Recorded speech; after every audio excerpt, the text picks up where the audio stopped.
যাহা কিনে তাহাই বিক্রি করবে, কোনো পরিবর্তন করবে না। সেক্ষেত্রে আমরা 6.2.1 রাখবো। এই 6.2.1 এর মধ্যে আলটিমেট কি থাকে? 6.2.1 এ 6.1 এ যেমন ক্রয়ের তথ্যটা থাকে, 6.2 তে বিক্রয়ের তথ্য থাকে। উৎপাদনকারীর ক্ষেত্রে আরএমপিএম হয় 6.1 এ, কনভার্সনের পরে প্রোডাকশন রিপোর্ট অনুযায়ী আমরা 6.2 তে এফজিটা নিয়ে যাই। কিন্তু যেহেতু এটা 6.2.1 ব্যবসায়ীর ক্ষেত্রে, সেক্ষেত্রে আমরা এখানে শুরুতে এই পণ্যের প্রারম্ভিক জের কি ছিল, ফিনিশ প্রোডাক্ট, যেহেতু এই প্রারম্ভিক জেরের সাথে আমরা লিখবো হলো কতটুকু কি পরিমাণ ক্রয় করা হয়েছে, কি মূল্য আছে, দেন কার কাছ থেকে ক্রয় করা হয়েছে বা মোট কত পরিমাণ অ্যাভেলেবেল হয়েছে। তার পরবর্তীতে ওই ক্রয়ের চালানপত্রের নাম্বার বিবরণ আমরা এখানে লিখবো, এবং বিক্রেতা তথ্য ডান পাশের এখানে আপনি দেখেন 13 থেকে 20 পর্যন্ত, এটা হলো আপনি যে বিক্রয় করছেন বিক্রয়ের তথ্যটা, মানে 6.2 এর তথ্য। দেন আপনার ক্লোজিং ব্যালেন্স কত সেটা আমরা লিখলেই হয়ে গেল। তা আমরা এখানে সবাই উপরে প্রতিষ্ঠানের নাম, বিল নাম্বার, ঠিকানা লিখেন। যেহেতু একটা বিল অফ এন্ট্রি আপনাদেরকে দিচ্ছি, এই বিল অফ এন্ট্রিতে দেখেন এই প্রোডাক্টের নাম কি, সে এটা একটা গাড়ির ইম্পোর্টার, সে এক্সিও গাড়ি আনছে, আর অবলিক কার ব্র্যাকেটে লেখেন এক্সিও, এবং তার দেখেন একটা মডেল ইয়ার আছে, মডেল ইয়ার 19, সিসি হলো 196। তাহলে আমরা একটা প্রোডাক্ট এভাবে আইডেন্টিফাই করতে পারি, এক্সিও কার কমা সিসি 1496, মডেল ইয়ার 2019, এটা হলো আমার প্রোডাক্টের নাম। তাহলে উপরে আপনি আইটেমের নাম লিখেন এভাবে 3/11/24, বিল অফ এন্ট্রির তারিখ, এটা 1 নাম্বার করে, 1 নাম্বার আপনি বাম পাশে চলে আসেন একদম।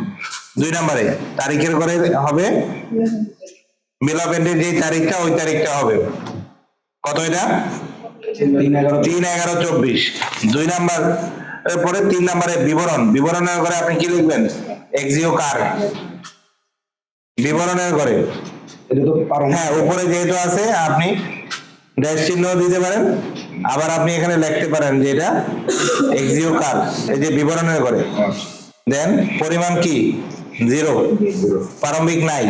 তাহলে ক্রয়ের তথ্য হলো 5 এবং 6, একটা বিল অফ এন্ট্রিতে একটা গাড়ি আসছে, তাহলে আমাদেরকে পরিমাণের ঘরে কি হবে 1, আর মূল্যের ঘরে মূল্যটা কি হবে, যেহেতু আমাদের বিল অফ এন্ট্রি জেনারেট হয়েছে, ক্রয় মূল্য কি ধারা 32 অনুযায়ী, সরি ধারা 28 অনুযায়ী আমদানির ক্ষেত্রে ক্রয় মূল্য হবে ভ্যাটের বেস ভ্যালু যেটা, এটাই। তাহলে আপনার বিল অফ এন্ট্রিতে এখানে ভ্যাটের বেস ভ্যালু কত আছে, ভ্যাটের বেস ভ্যালু 17,83,584। এবার দেখেন আমরা, এটা হলো আমার প্রারম্ভিক জের, এখানে তো নাই, এটাতে 0 হবে। ক্রয়ের এখানে আপনি এই বিল অফ এন্ট্রিতে ক্রয় করছেন, এখানে 1 হবে, আর মূল্যের ঘরে যেটা লিখছেন এটা ঠিক আছে। মোট পরিমাণের মধ্যে 4 এবং 5 এর যোগফল, 4 এ 0 ছিল, 5 এ 1, তাহলে এখানেও একই হবে। যখন আপনি রেয়াতি প্রতিষ্ঠান না, আপনি ব্যবসায়ী হিসাবে ভ্যাট দিচ্ছেন, তখন আপনার ক্রয় মূল্য কিন্তু ভ্যাট বেস ভ্যালুর সাথে ভ্যাট সহ যোগ করেই ক্রয় মূল্য নির্ধারণ করতে হয়, কারণ এটাতে আপনার চূড়ান্ত খরচ হয়ে গেছে, এটা আপনি কোনো রিবেট পাবেন না।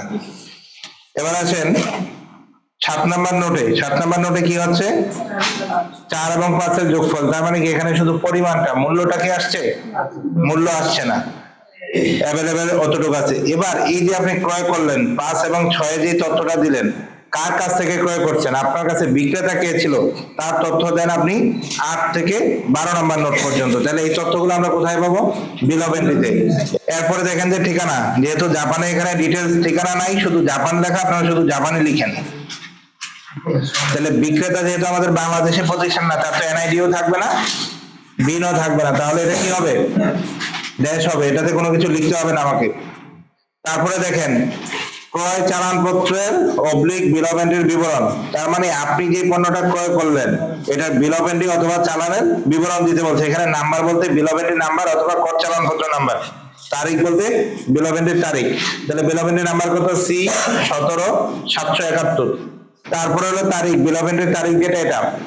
তার পরবর্তীতে আপনি 13 নাম্বার থেকে 17 নাম্বার পর্যন্ত, এটা হলো আপনি যখন পণ্যটা আবার বিক্রয় করছেন, ধরেন এখানে পণ্যটার ক্রয় মূল্য ছিল কত, 17 লক্ষ, আমার 6.3 তে ভ্যাট ছাড়া মূল্য 24 লক্ষ আছে, ভ্যাটের পরিমাণ আছে 15%, কত টাকা হবে কেউ একজন হিসাব করেন তো। আমি বিক্রি করলাম ধরেন ANZ কোম্পানির কাছে, আবার এখানে একটা 6.3 যদি জেনারেট হইতো তাহলে আমার এখানে কি তথ্য থাকতো, কি বিক্রয় করছি। প্রথমে 13 নম্বরে আমি এক্সিও গাড়ি বিক্রি করছি, এক্সিও খাল লেখেন 13 নম্বর নোটে। 14 নম্বর নোটে আমি কি বিক্রি করছি, কি পরিমাণ, একটা গাড়ি বিক্রি করছি, তাহলে 14 তে 1 হবে। আর 15 নম্বর নোটে আমার কর ব্যতীত মূল্য কত এখানে বলে দিছি 24 লাখ, তাহলে এখানে 24 লাখ হবে। 16 নম্বরে সম্পূরক শুল্ক, স্থানীয় বিক্রয় পর্যায়ে এটা সম্পূরক শুল্ক নাই, 0 হবে 16 তে। 17 তে কি হবে 15 নম্বরে 15%, 3,60,000 লিখেন 17 নম্বরে। এবার আসেন আপনি কার কাছে বিক্রি করলেন, যে ক্রেতার, আপনি কার কাছে বিক্রি করছেন। ধরেন এখানে আপনি ANZ একটা কোম্পানির কাছে বিক্রি করছেন, তাহলে আপনার ক্রেতা যে ছিল তার নাম লেখেন 18 নম্বরে। মানে বিক্রয়ের সময় যে আপনি 6.3 ইস্যু করবেন ওখানে তো ক্রেতার নাম থাকবে, তাই না? ওই ক্রেতার নামটা হবে 18 নম্বরে এবং ঠিকানা হবে ওই ক্রেতার ঠিকানা। 20 নম্বর নোটে বিন হবে ওই ক্রেতার বিন। এবার বিক্রয় চালানপত্রের বিবরণ, আপনি যে বিক্রয় করার সময় 6.3 টা ইস্যু করছেন, এই 6.3 এর নাম্বার এবং তারিখ, আপনি একটা নাম্বার দেন 6.3 এর এবং একটা তারিখ লিখেন। হ্যাঁ, যেটাতে আপনি বিক্রি করবেন, বিক্রয়ের যে 6.3 টা আপনি ইস্যু করবেন। এবং 23 নাম্বার নোটে দেখেন প্রান্তিক জের, যদি এই বিল অফ ভ্যালুতে আমার 5টা গাড়ি আসতো, একটা বিক্রি করছি, তাহলে বাকি 4টা এখানে থাকতো। এখানে দেখেন ভ্যালু লেখার প্রয়োজন নাই। আবার এই 6.2.1 কিন্তু 26 কলামেরও পাওয়া যায়। যদি আপনি কিনতে যেয়ে দেখেন যে আপনার 26 কলামের পাইছেন, তাহলে অতিরিক্ত 2টা জায়গায় 2টা কলাম অ্যাড হয়, ভ্যালুটা লিখতে হয়। আমরা 6.1 6.2 তে যেভাবে ভ্যালুটা এভারেজ করে নিতাম, ইন আউট হইলে তখন আপনি এভারেজ করে নেবেন। বাট আপনার কাজ সহজের জন্য আপনি চাইলে কেনার সময় 24 কলামেরটা কিনবেন, তাহলে আপনার ঐকিক নিয়মের ওই ক্যালকুলেশন এভারেজ করার ঝামেলা থেকে বের হয়ে যাবেন আপনি। তাহলে আমাদের এই 6.2.1 নিয়ে অসুবিধা হবে কারণ, কোন প্রতিষ্ঠানের ক্ষেত্রে কোন হিসাব সংরক্ষণ করতে হবে কোনটা করতে হবে না, এই জায়গায় কারোর কোনো কনফিউশন আছে? কোন একজন নিবন্ধিত প্রতিষ্ঠান নিবন্ধন নেওয়ার দিন থেকে তাকে কোনো পণ্য হস্তান্তর করতে গেলে 6.3 ছাড়া হস্তান্তর করার সুযোগ নাই। তার হিসাব সংরক্ষণের কোনো ফর্মই সে না রাখা সুযোগ পাবে না, এক্সেপশনাল ডিরেকশন আছে কার ক্ষেত্রে, যদি রপ্তানি হয় এবং সেবা হিসাবে সংজ্ঞায়িত আছে SR 186 এরকম সেবা যদি কেউ সরবরাহ করে, সেক্ষেত্রে শুধুমাত্র সহগ ঘোষণা দিতে হবে না। তবে সেবা সরবরাহকারী প্রতিষ্ঠানকে সহগ ঘোষণা ছাড়া বাকি যত হিসাব সংরক্ষণের ফর্ম আছে 6.1 থেকে শুরু করে 6.10 9.1 এগুলা সবকিছুই তার পরিপূর্ণভাবে সংরক্ষণ করতে হবে। যদি না করে তাহলে কি হবে, না করার জন্য জরিমানা হতে পারে। আর যদি এই প্রতিষ্ঠান এছাড়াও যারা অব্যাহতি হয়ে থাকে, এগুলা না করার কারণে কিন্তু তার অব্যাহতির সুবিধা বাতিল হইতে পারে, ঠিক আছে? আর যদি রেয়াতি প্রতিষ্ঠান হয় তার রেয়াত বাতিল হইতে পারে। আর যদি রেয়াতি প্রতিষ্ঠান না হয়, এগুলো না রাখে, তাহলে তার জন্য ধারা 85 অনুযায়ী হিসাব সংরক্ষণ না করার জন্য 10,000 টাকা জরিমানা হইতে পারে। আবার প্রতিটা ফর্মের জন্য প্রতি মাস হিসাব করে আপনাকে জরিমানা করতে পারে। এটা ডিপেন্ড করবে কর নির্ধারণী কর্মকর্তার উপরে, ঠিক আছে?